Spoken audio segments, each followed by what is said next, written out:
is going on, guys? Andrew Acevedo here, back with another video. We are back with another New York Mets move. I'm kind of late on this. It's going to be a later update. I have had some stuff, been doing some stuff today, but the Mets did make a signing early this afternoon, where the Mets did lose Jeurys Familia to the Philadelphia Phillies to be their Hector Neris 2.0. So the Mets needed to add another low-leverage kind of bullpen arm, and we got the report from Joel Sherman at the New York Mets and former Boston Red Sox, New York Yankee, 36-year-old right-handed pitcher Adam Ottavino has signed a one-year, $4 million deal with the Mets. You look at last season, 69 games, nice.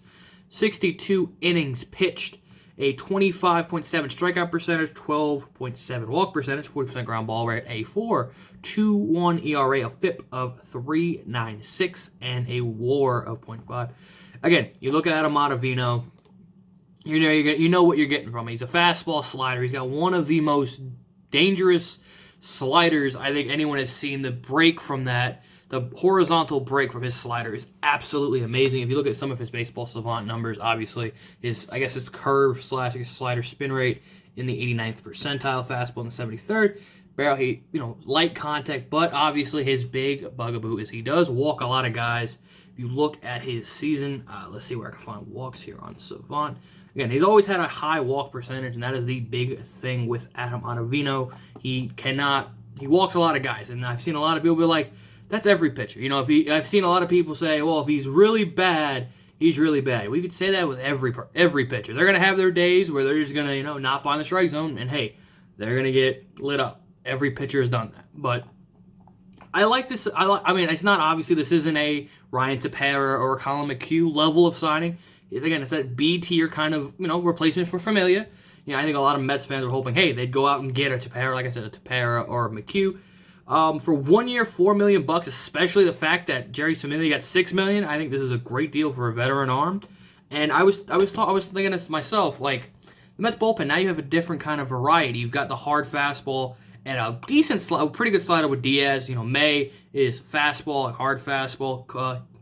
You have Lugo with the curveball, so more vertical movement. Now you could add a Ottavino slider with some nasty horizontal movement. Well, he still throws pretty hard. You look at he's average about 95 miles an hour, blows fastball at 50% of the time. The slider at 81 about 45% of the time. So you're getting it's a different look for them to add to the Mets bullpen. Obviously you've got, again, Familia, well, no longer Familia, Ottavino with the beautiful slider. Then you have obviously fastball dominant with May and Diaz, curveball with Lugo. So this is another look for the Mets bullpen.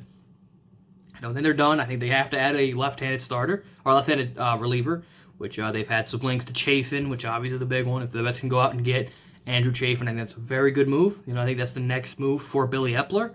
But this Ottavino deal, again, there's nothing. I don't see this as it's a low risk, high reward. Obviously, you look at 2019, which a couple years ago. Obviously, if you look at Mets fan, 2019 is the be-all, end-all. 1.9 ERA in 66 innings in a third innings pitch. Strikeout percentage at almost 12. Walk percentage at career low.